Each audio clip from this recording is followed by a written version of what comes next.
are down in the Rio Grande Valley in southern Texas near the Mexican border. I'm here to learn firsthand what Texans are doing about the bedlam at the border. In part one, desperation over federal inaction. They're our biggest problem, and there's nothing American about what they're doing. As cartels flood the border with illegal migrants, what else sneaks through when nobody's looking? We really don't know who's crossing our border. We have absolutely no idea. Is it going to take another 9/11? In America Q&A, do you think a lax border is a national security risk? Possibly. Like a wound. We are being used. In part two, Texas digs in. Operation Lone Star is a bold project to shore up the border, but the crisis is about to get a whole lot worse. The criminal organizations use the message that Title 42 is going to be completely canceled. They use that to their advantage. And if new rules for asylum seekers go through, it will be exploited by individuals who don't really have valid asylum claims. In America Q&A, we ask if Texas is right to do more to secure the border. Oh, no. They should do it. They're the front lines. Absolutely. It's within their power. Hello and welcome to The Nation Speaks. I'm your host, Cindy Drucker. We have a very special two-part series taking you down to the front lines of the deteriorating situation at the southern border. You'll hear directly from people living with that reality. Many of them are extremely frustrated and feel abandoned by the federal government and the rest of the country. And yet the problems they're facing end up moving north, affecting us all. I went to the Rio Grande Valley with the Texas Border Security Coalition. It's led by the Texas Public Policy Foundation and includes over 4 think tanks, anti-human trafficking organizations, and a lot of former top brass from President Donald Trump's Department of Homeland Security. The coalition's goal is to reach concrete, measurable solutions to secure the southern border, which they say is a prerequisite for any other changes to U.S. immigration law. And that's the key to understanding the dynamics down there. A generous immigration posture necessarily means a lax security posture. And the cartels, who are getting more brazen by the day, take advantage of that. For them, illegal migration is a shell game they use to take law enforcement's focus away from where it should be on border security. And here's why that is so important, straight from retired Border Patrol Chief Rodney Scott, who served under both Presidents Trump and Biden.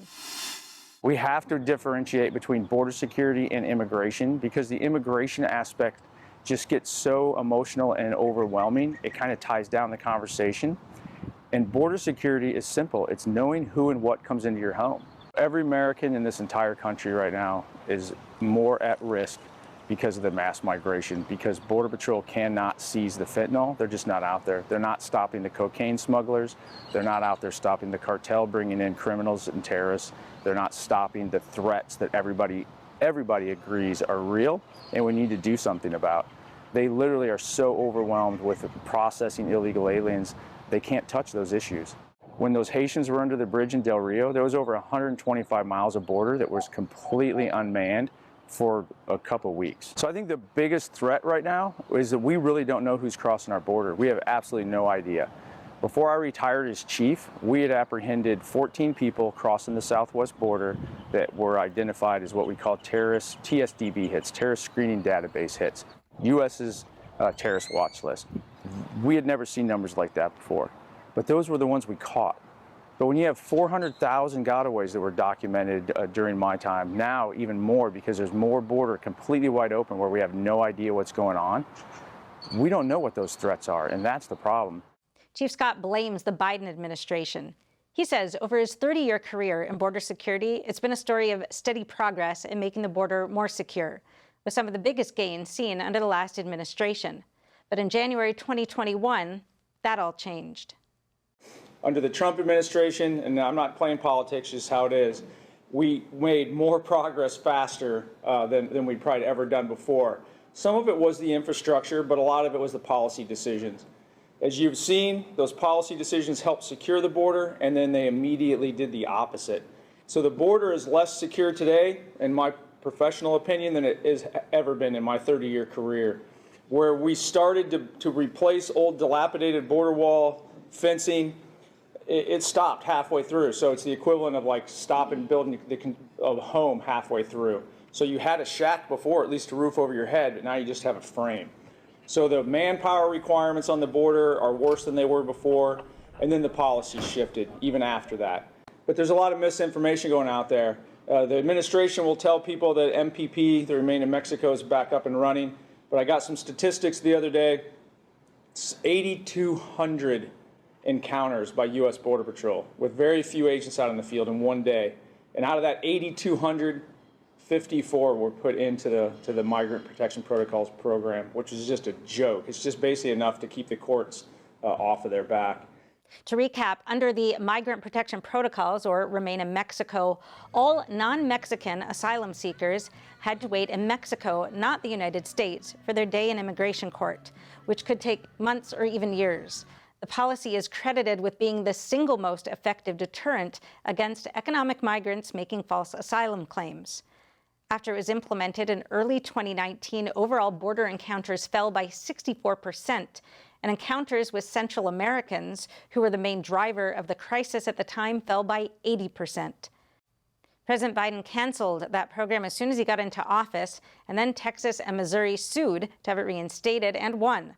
But as we just heard from Chief Scott, rigorous implementation isn't really happening. And now the policy is in the hands of the Supreme Court, with a ruling expected this summer. Well, in Washington, D.C., immigration and border security are highly partisan issues. A lesson I learned in Texas is that concern over the status quo is bipartisan. Texas Senator Juan Chuy Hinojosa made that clear. The senator is vice chair of the Senate Finance Committee. He's also on the state's newly formed Senate Committee on Border Security. And last year, he voted for Republican Governor Abbott's border security initiative, Operation Lone Star. The federal government has failed in its responsibility in providing the resources and manpower necessary for us to secure the border. We as a state cannot look the other way. We have a responsibility to protect, defend our border here in the state of Texas, but also protect the general public, our citizens, and our residents. It's very disheartening and discouraging for us because we as the state of Texas have appropriated $3.9 billion. That's real money. We are a pay-as-you-go state.